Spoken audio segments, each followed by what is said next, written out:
Good morning, student. Today we are required to discuss about the objectives of management. Let's the importance and features of the management. ಅದಾದಮೇಲೆ objectives of management discuss ಮಾಡಬೇಕಾಗತ್ತೆ. The objectives of management ಅಂದರೆ ತನ್ನದೇ ನಿರ್ವಹಣೆಯ ಉದ್ದೇಶಗಳು ಅಂತ ಹೇಳ್ತೀವಿ. ನಿರ್ವಹಣೆಯಲ್ಲಿ ತನ್ನದೇ ಆದಂಥ ಉದ್ದೇಶಗಳನ್ನು ಇಟ್ಕೊಂಡು ತುಂಬಾ important for examination point of view for 8 marks ಕ್ವಶನ್ಸಿಗೆ. Every organization has their established to certain objectives to achieve these certain objectives. Without objectives no one organization going to be established ಅಂತ ಹೇಳ್ತೀವಿ. ಯಾವುದೇ ಒಂದು ಸಂಸ್ಥೆ ಸ್ಥಾಪನೆ ಆಗಬೇಕಾದ್ರೆ ಅದು ತನ್ನದೇ ಆದಂಥ ಉದ್ದೇಶಗಳನ್ನು ಆಧಾರವಾಗಿ ಇಟ್ಕೊಂಡು ಸ್ಥಾಪನೆ ಆಗುತ್ತೆ ಹೊರತು ಸುಮ್ಮನೆ ಯಾವುದೇ ಉದ್ದೇಶಗಳಿಲ್ಲದ ಸಂಸ್ಥೆಗಳನ್ನು ನಾವು ಪ್ರಪಂಚದಲ್ಲಿ ಕಾಣೋದು ತುಂಬ ಅಪರೂಪ. ಯಾಕಂದರೆ ಪ್ರತಿಯೊಂದು ಆರ್ಗನೈಜೇಷನ್ಗೆ ತನ್ನದೇ ಆದಂತಹ ಒಂದು ಉದ್ದೇಶಗಳಿರ್ತಾವೆ ಅಂತ. The objectives of the organisations may be a different from one organisation to another organisations. ಒಂದು ಅಬ್ಜೆಕ್ಟಿವ್ಸ್ ಹೇಗಿರ್ತಾವೆ ಅಂದರೆ ಒಂದು ಸಂಸ್ಥೆಯಿಂದ ಇನ್ನೊಂದು ಸಂಸ್ಥೆಗೆ ಬೇರೆ ಬೇರೆ ಆಗಿರ್ಬೋದು. ಬಟ್ ಪ್ರತಿಯೊಂದು ಆಬ್ಜೆಕ್ಟಿವ್ಸು ತಮ್ಮದೇ ಆದಂಥ ಪ್ರತಿಯೊಂದು ಕಂಪನಿ ತನ್ನದೇ ಆದಂಥ ಆಬ್ಜೆಕ್ಟಿವ್ಸನ್ನು ಹೊಂದ್ಕೊಂಡಿರ್ತವೆ. For example a jute company they want to be produce a good quality of jute. Cotton company they want to be produce a good quality of cotton cloth. Iron and ore company they want to be produce a good quality of iron and ore. Okay, see each and every company they has their own objectives. ಎಲ್ಲ ಕಂಪನಿಗಳು ಪ್ರಪಂಚದಲ್ಲಿರುವಂಥ ತನ್ನದೇ ಆದಂಥ ಉದ್ದೇಶಗಳನ್ನು ಇಟ್ಕೊಂಡು ಏನು ವ್ಯವಹಾರಗಳನ್ನು ಪ್ರಾರಂಭ ಮಾಡಲಿಕ್ಕೆ ಬರ್ತವೆ. ಅದಕ್ಕಾಗಿ ಈಗ ನೋಡಿ ಕಬ್ಬಿಣದ ಕೈಗಾರಿಕೆ ಇದೆ ಅಂತ ಅಂದ್ಕೊಳ್ಳಿ. ಅದು ಕಬ್ಬಿಣ ಇಡೀ ಪ್ರಪಂಚದಲ್ಲೇ ನಾನೇ ಅತ್ಯುತ್ತಮವಾದ ಕಬ್ಬಿಣವನ್ನು ಉತ್ಪಾದನೆ ಮಾಡಬೇಕು ಅನ್ನೋ ಉದ್ದೇಶಗಳನ್ನು ಇಟ್ಕೊಂಡು ಬರ್ತವೆ. ಅಲ್ಯೂಮಿನಿಯಂ ಕಂಪನಿ ಇಟ್ಕೊಳ್ಳಿ. ಓಕೆ, ಅದೂ ಅಷ್ಟೇ ನಾನೇ ಪ್ರಪಂಚದಲ್ಲಿ ಒಳ್ಳೆಯ ಅಲ್ಯೂಮಿನಿಯಂ ಮೆಟಲ್ಸನ್ನು ಉತ್ಪಾದನೆ ಮಾಡಬೇಕಂತ ಬರ್ತವೆ. Cotton industry, jute industry. Okay, ಇವೆಲ್ಲವೂ ಸಹ ತಮ್ಮದೇ ಆದಂಥ ರೀತಿಯಲ್ಲಿ ಒಂದು ಉದ್ದೇಶಗಳನ್ನು ಇಟ್ಕೊಂಡು ಬರ್ತವೆ. ಒಂದು ಕ್ವಾಂಟಿಟಿಯನ್ನು ಸರ್ವೀಸನ್ನು ಮಾಡೋದಕ್ಕಾಗಿ, ಕೆಲವೊಂದು ಸೇವೆಯನ್ನು ಮಾಡೋದಕ್ಕಾಗಿ ಬರ್ತವೆ, ಕೆಲವೊಂದು ವ್ಯವಹಾರಗಳನ್ನು ಮಾಡೋದಕ್ಕಾಗಿ ಬರ್ತವೆ. Every one they have their own objective. Suppose for example ECS college, this is a social service. These are social objectives. See that the social oriented organizations and profit oriented organizations. Profit oriented organizations always they have a main objective is to be make the profit, and social oriented organizations their main objective is to be render the services to the society at large. ಸೇವೆಯನ್ನು ಮಾಡೋದೇ ತುಂಬ important ಆಗಿರುತ್ತೆ. ಹಾಗಿದ್ರೆ ಈಗ ನಮ್ಮ SCS college ಇದೆಯಲ್ಲ, this college also having their own objectives. ಏನಂತಿದೆ ಇಲ್ಲಿ ಅಂದರೆ, so we have to be provide the good educations for weaker section of the society and especially backward village girls. Okay, that is it is started and it established. This institution was established for the purpose of providing education for the girls. They are economically backward in our Siruguppa taluk. ಅಂದರೆ ಸಿರುಗುಪ್ಪ ತಾಲೂಕಿನಲ್ಲಿ ಆರ್ಥಿಕವಾಗಿ ಹಿಂದುಳಿದ ವಿದ್ಯಾರ್ಥಿನಿಯರಿಗೆ ಮಾತ್ರ ಈ ಕಾಲೇಜನ್ನು ಪ್ರಾರಂಭ ಮಾಡಿದ್ದಾರೆ.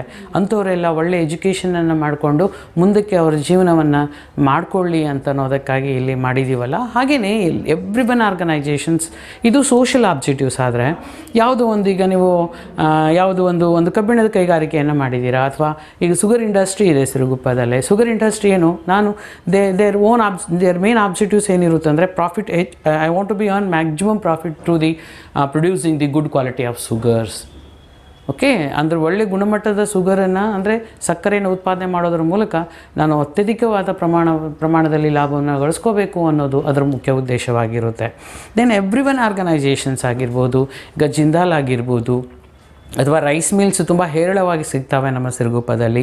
Every one has their own objectives to be set up for the company. But the management has to achieve these objective effectively and efficiently. ತುಂಬ ಪರಿಣಾಮಕಾರಿಯಾಗಿ ಮತ್ತು ದಕ್ಷತೆಯಿಂದ ಈ ಉದ್ದೇಶಗಳನ್ನು ಈಡೇರಿಸಬೇಕಾಗತ್ತೆ. ಅದಕ್ಕೆ ಜವಾಬ್ದಾರಿ ಯಾರಿರ್ತಾರೆ ಅಂದರೆ ನಿರ್ವಹಣೆ ಇರುತ್ತೆ. ನಿರ್ವಹಣೆಯು ಈ ಸಂಸ್ಥೆಯ ಉದ್ದೇಶಗಳನ್ನು ಈಡೇರಿಸೋದಕ್ಕೆ ತುಂಬಾ ಸಹಕಾರಿಯಾಗಿರುತ್ತೆ. And it is going to be helpful to be achieve the objectives of organisations through the management only. If you want to be achieve the effectively and efficiently the objectives of organization, definitely we should go through the effective management leads to be growth of the company. And the management can be classified into The objectives can be classified into ಉದ್ದೇಶಗಳನ್ನು classified into 3 types, 3 categories that are called ಒಂದು organisational objectives, social objectives and personal objectives. ಅಂದರೆ ಉದ್ದೇಶಗಳನ್ನು 3 ಪ್ರಕಾರಗಳನ್ನಾಗಿ ಮಾಡ್ತೀವಿ. ಒಂದು ಸಂಘಟನಾತ್ಮಕ ಉದ್ದೇಶಗಳು, ಎರಡನೇದು social objective ಸಾಮಾಜಿಕ ಉದ್ದೇಶಗಳು, ಮೂರನೇದು ಪರ್ಸನಲ್ ಆಬ್ಜೆಕ್ಟಿವ್ಸ್ ಅಂದರೆ ವೈಯಕ್ತಿಕ ಉದ್ದೇಶಗಳಂತ ಹೇಳಿ ನಾವು 3 ಪ್ರಕಾರಗಳನ್ನಾಗಿ ಮಾಡ್ತೀವಿ ಅಂತ.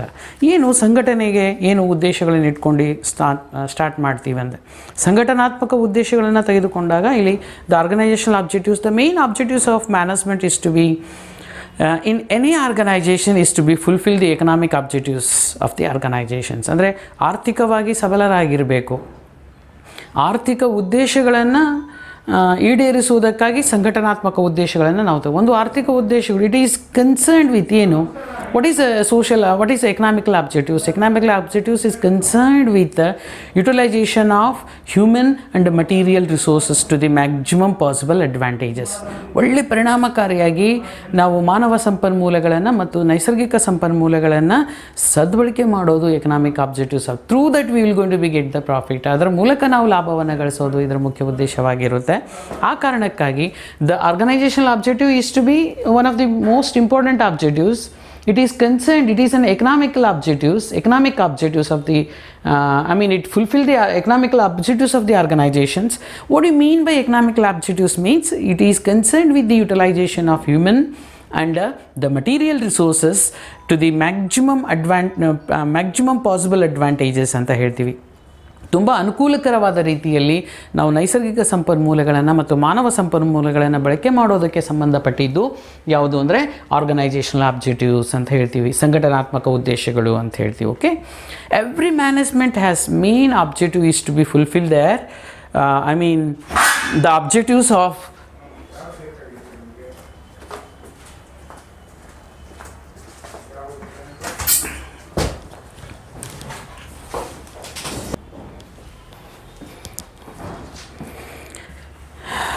so the every organizations they has their own objectives and it's to be fulfill the objectives of others also. We can look out there are many of the people surrounded to the organizations. ತುಂಬಾ ಜನ ಇರ್ತಾರೆ ನಮ್ಮ ಸುತ್ತಮುತ್ತಲಿರುವಂತವರು. We should going to be take care of them also. We should also having a the objectives of organization should be going to be considered the interest of other people also, such as called the shareholders. We should not neglect them because they are the main, the basic owner of the company. So then we should provide the dividend for them, and also the employee of the organizations. Okay, and there is a customers, employee of they are the key of the organizations. We should going to be take care of everyone employee in the organizations who are going to be rendering the services to us. Even the customer also. Customer ಅಂದರೆ ಗ್ರಾಹಕರು and government, you should pay the honest tax to the government. Through that they will going to be take the several social activities and all. So ಹೀಗೆ ಇವರೆಲ್ಲರ ಹಿತಾಸಕ್ತಿಯನ್ನು ಪರಿಗಣಿಸಬೇಕಾಗತ್ತೆ. ಕೇವಲ ಉದ್ದೇಶಗಳನ್ನು ಸಾಧನೆ ಮಾಡೋದಷ್ಟೇ ಅಲ್ಲ, ಸಂಘಟನಾತ್ಮಕ ಉದ್ದೇಶಗಳಲ್ಲಿ ಯಾರ್ಯಾರು ಇರ್ತಾರೆ ಅಂದರೆ ಇವರೆಲ್ಲರ ಆಬ್ಜೆಕ್ಟಿವ್ಸನ್ನು ಫುಲ್ಫಿಲ್ ಮಾಡಬೇಕಾಗತ್ತೆ. ಯಾರ್ದು? ಷೇರುದಾರರಾಗಿರ್ಬೋದು, ಷೇರು ಮಾಲೀಕರಾಗಿರ್ಬೋದು, ಎಂಪ್ಲಾಯೀಸ್ ಆಗಿರ್ಬೋದು, ನೌಕರರಾಗಿರ್ಬೋದು, ಗ್ರಾಹಕರಾಗಿರ್ಬೋದು, ಮತ್ತು ಸರ್ಕಾರ ಆಗಿರ್ಬೋದು, ಎನ್ವಿರಾನ್ಮೆಂಟ್ ಆಗಿರ್ಬೋದು. ಇವೆಲ್ಲರ ಹಿತಾಸಕ್ತಿಯನ್ನು ಕಡೆಗಣಿಸದೆ ಅವರ ಹಿತಾಸಕ್ತಿಯನ್ನು ಪರಿಗಣಿಸಿ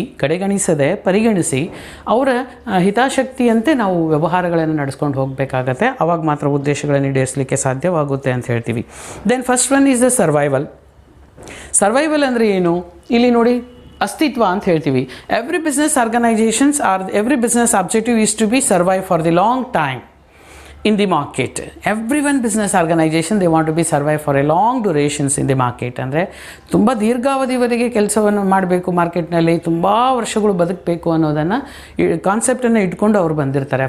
ಫಸ್ಟ್ ನಾವು ಹೇಳ್ತೀವಿ ಅಕೌಂಟಿಂಗ್ ಪೀರಿಯಡ್ ಕಾನ್ಸೆಪ್ಟ್ ಅಂತ ಹೇಳ್ತೀವಿ ನೋಡಿ. ಅಕೌಂಟಿಂಗ್ ಕಾನ್ಸೆಪ್ಟ್ನಲ್ಲಿ ಗೋಯಿಂಗ್ ಕನ್ಸರ್ನ್ ಕಾನ್ಸೆಪ್ಟ್ ಅಂತ ಹೇಳ್ತೀವಿ. ಗೋಯಿಂಗ್ ಕನ್ಸರ್ನ್ ಕಾನ್ಸೆಪ್ಟ್ ಮುಖ್ಯ ಉದ್ದೇಶ ಏನಿರುತ್ತೆ ಅಂದರೆ the business can be continued for indefinite period of time ಅಂತ ಹೇಳ್ತೀವಿ. ಓಕೆ, ಅಂದರೆ ವ್ಯವಹಾರಗಳು ಅನಿಶ್ಚಿತ ಅವಧಿವರೆಗೂ ನಾವು ತೆಗೆದುಕೊಂಡು ಹೋಗ್ತೀವಿ, ನಾವು ವ್ಯವಹಾರಗಳನ್ನು ಮಾಡ್ತೀವಿ, ಅದಕ್ಕೇನು ಕಾಲಮಿತಿ ಇಲ್ಲ ಅಂತ ಅನ್ನೋ ಕಾನ್ಸೆಪ್ಟ್ ಅದು ಅಂತ ಹೇಳ್ತೀವಿ. ಓಕೆ, ಸೊ ಅದರಂಗೆ ವ್ಯವಹಾರಗಳು ಇವತ್ತು ಮಾಡಿ ನಾಳೆ ಕ್ಲೋಸ್ ಮಾಡುವಂಥದ್ದಲ್ಲ. It is a continuous process. ಅದಕ್ಕೆ ಅದು ಮಾಡಬೇಕಂದ್ರೆ ಏನು ಮಾಡಬೇಕು? If you want to be I mean survive for a long period of time in the market, then what you have to do? ನೀವು ತುಂಬ ವರ್ಷ ಬದುಕಬೇಕು ಮಾರ್ಕೆಟ್ನಲ್ಲಿ ಅಂದರೆ you must be strive to ensure the survival of the organisations to earn enough revenue and cover its a cost ಅಂತ ಹೇಳ್ತೀವಿ. Enough revenue ನಮಗೆ ಬೇಕಾಗತ್ತೆ. ಅಂದರೆ ನಿರ್ವಹಣೆಯು ಸಂಘಟನೆಯಲ್ಲಿರುವಂಥ ವೆಚ್ಚಗಳಿಗಿಂತ ಹೆಚ್ಚಿನ ಆದಾಯ ಗಳಿಸೋದ್ರ ಮೂಲಕ ತನ್ನ ಅಸ್ತಿತ್ವವನ್ನು ಮಾರ್ಕೆಟ್ನಲ್ಲಿ ಉಳಿಸಿಕೊಳ್ಳಲು ಶ್ರಮಿಸುತ್ತದೆ.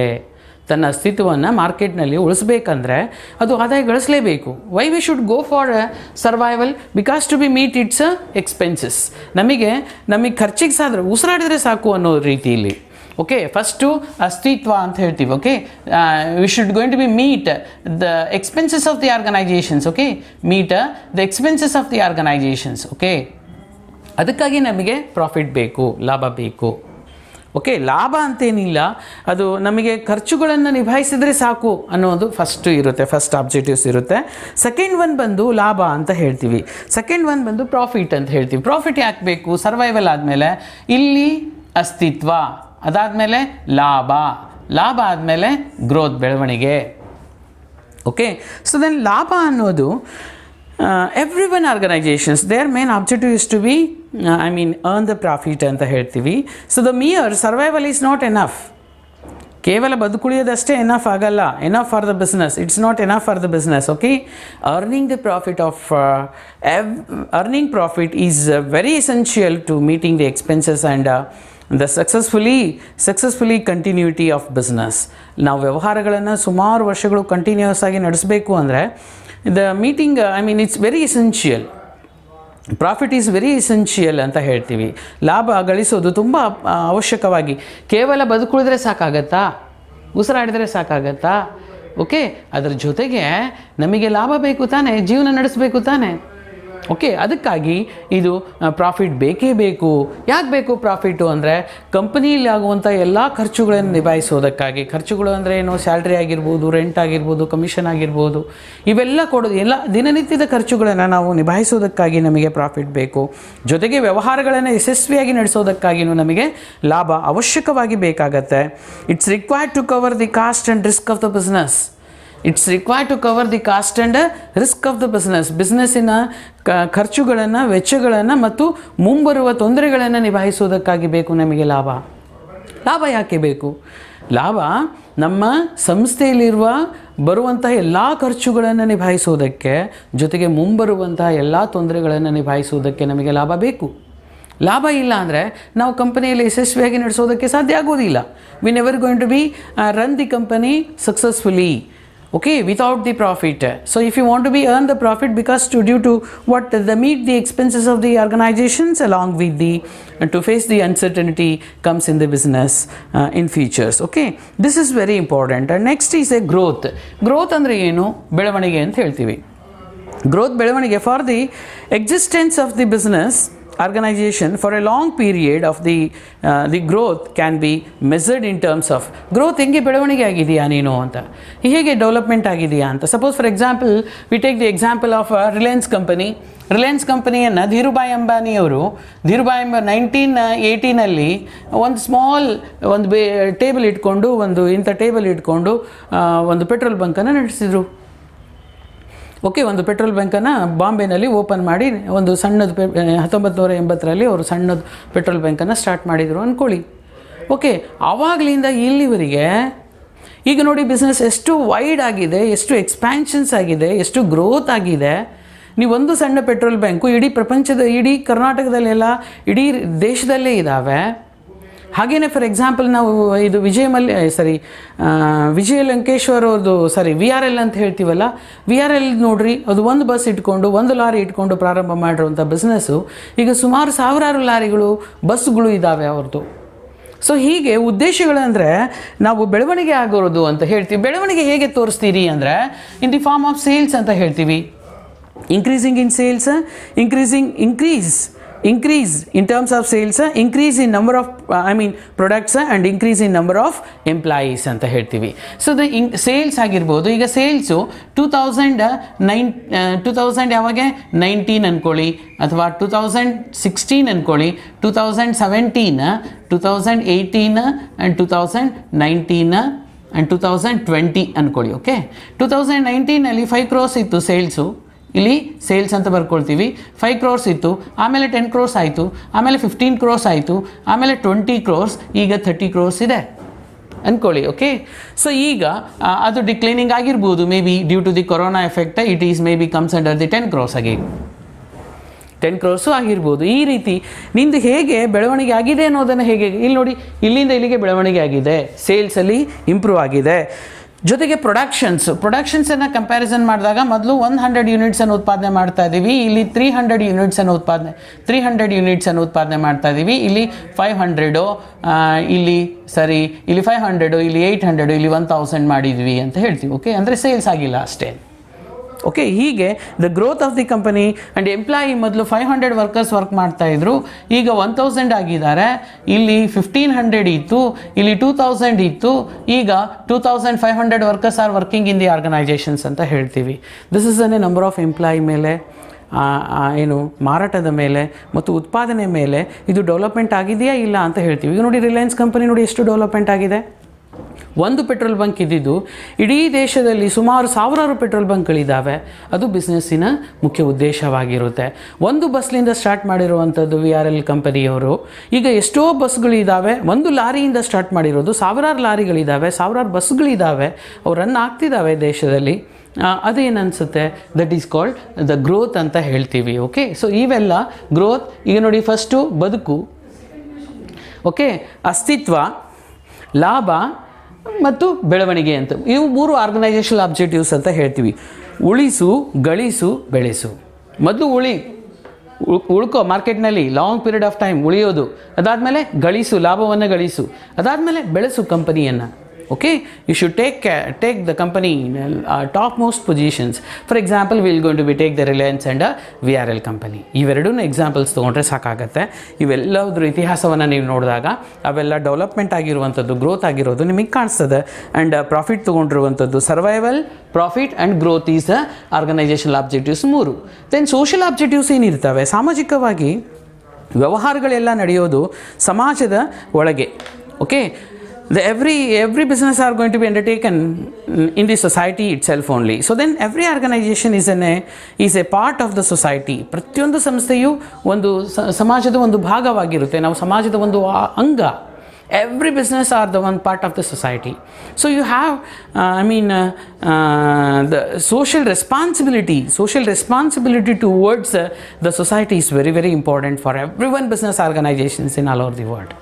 ಪ್ರಪಂಚದಲ್ಲಿ ಎಲ್ಲ ವ್ಯವಹಾರಿ ಸಂಸ್ಥೆಗಳು ಸಾಮಾಜಿಕ ಜವಾಬ್ದಾರಿಯನ್ನು ಆಧಾರವಾಗಿ ಇಟ್ಕೊಂಡು ವ್ಯವಹಾರಗಳನ್ನು ನಡೆಸಿದರೆ ಖಂಡಿತವಾಗಿ ಯಶಸ್ಸನ್ನು ಕಾಣೋದಕ್ಕೆ ಯಾವುದೇ ಅಡ್ಡಿಗಳು ಬರೋದಿಲ್ಲ ಅಂತ. ಓಕೆ, ಯಾಕೆ ಅಂದರೆ ಸಮಾಜದಲ್ಲಿ ನಾವು ಇರೋದೇ ಸಮಾಜ, ನಾವು ವ್ಯವಹಾರ ಮಾಡೋದಕ್ಕೆ ಅವಕಾಶವನ್ನು ಮಾಡಿಕೊಟ್ಟಿರೋದೇ ಸಮಾಜ. The society is given a opportunity to do the business. So that we should not neglect the society even though. Okay, so in any circumstances, we should going to be take care of the society. How you are going to take care of the society? So then, whether it is a business or non-business unit, it is maybe a business unit or non-business unit, you should be, take care of the society is very, very important point ಅಂತ ಹೇಳ್ತೀವಿ. ಹೇಗೆ ಅಂದರೆ, so the using friendly environmental friends method of productions. ಉತ್ಪಾದನೆ ಮಾಡೋದ್ರಲ್ಲಿ ನೀವೇನು ಉತ್ಪಾದನೆ ಮಾಡ್ತಿರಲ್ಲ, ಆ ಉತ್ಪಾದನೆಯಲ್ಲಿ ಪರಿಸರ ಸ್ನೇಹಿ ಉತ್ಪಾದನೆಯನ್ನು ಮಾಡಿ, without making pollutions. Okay, without making pollution, ಪರಿಸರ ಸ್ನೇಹಿ ಉತ್ಪಾದನಾ ವಿಧಾನಗಳನ್ನು ಅನುಸರಿಸಿ.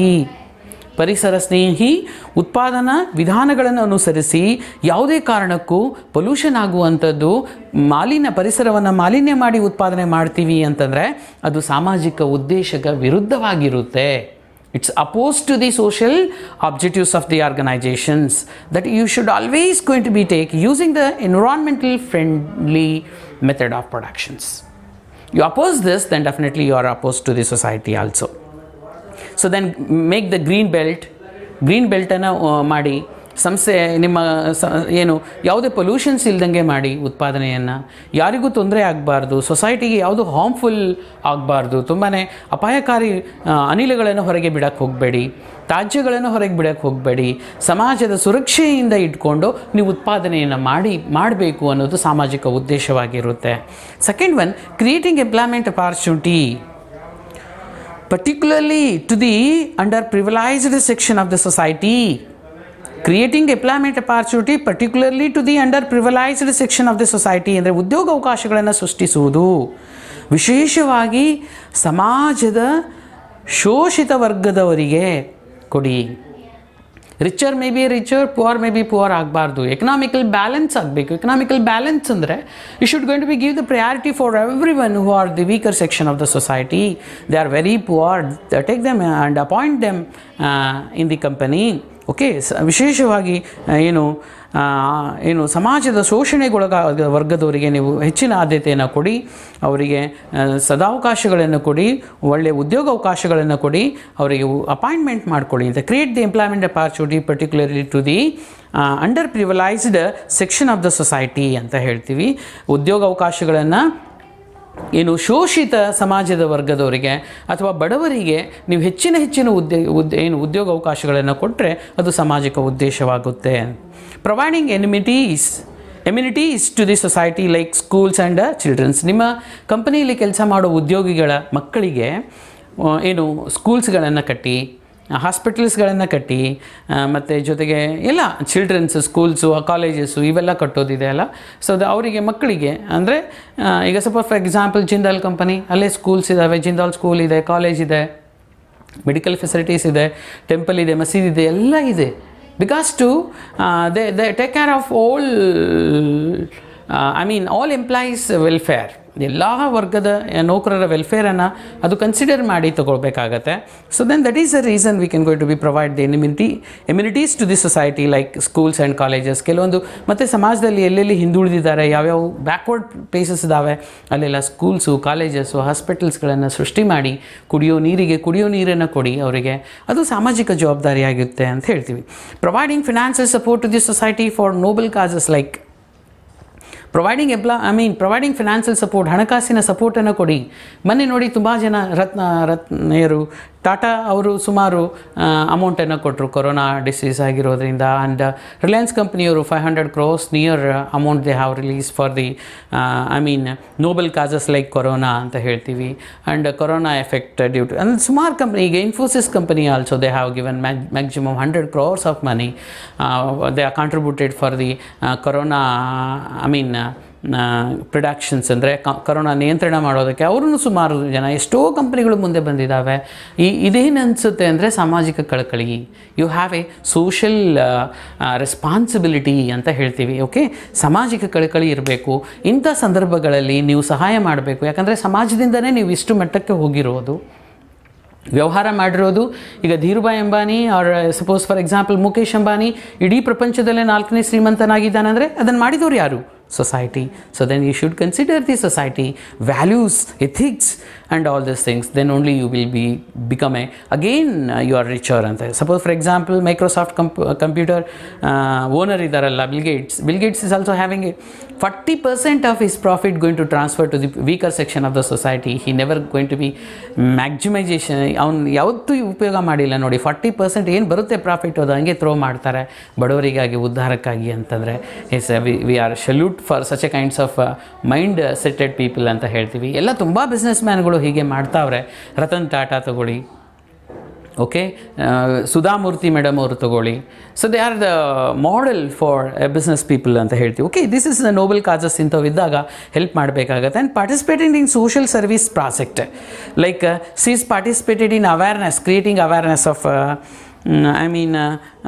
ಸಮ್ ಆಫ್ ದಿ ಡಿಸೀಸ್ಡ್ ಅಂತ ಹೇಳ್ತೀವಿ. ಈಗ ನೋಡಿ ಸುಧಾಮೂರ್ತಿಯವರು HIV ಪೀಡಿತರ ಮಕ್ಕಳಿಗೆ ಎಜುಕೇಷನ್ಸನ್ನು ಕೊಟ್ಟು ಅವರಿಗೆ ಎಂಪ್ಲಾಯಿ ಆಗೋ ಥರ ಅವರು ಎಲ್ಲಿ ಧಾರವಾಡನಲ್ಲಿ ಇರುವಂಥ ಸೌದತ್ತಿಯಲ್ಲಿ ಅವರು ಸುಮಾರು ಪ್ರಾಜೆಕ್ಟ್ಗಳನ್ನು ತೆಗೆದುಕೊಂಡು ಅವರು ಕೆಲಸ ಮಾಡಿದ್ದಾರೆ. ಇದು ಸೋಷಿಯಲ್ ಪ್ರಾಜೆಕ್ಟ್ ಅಂತ ಹೇಳ್ತೀವಿ. ಅವರ ಮಕ್ಕಳಿಗೆ ಈಗ ಎಷ್ಟೋ ಜನ ಸುಮಾರು ಎಂಪ್ಲಾಯಿಗಳಾಗಿದ್ದಾರೆ, ಎಷ್ಟೋ ಜನ ಅವರು ಉದ್ಯೋಗಸ್ಥರಾಗಿದ್ದಾರೆ ಅಂತ ಹೇಳ್ತಾರೆ.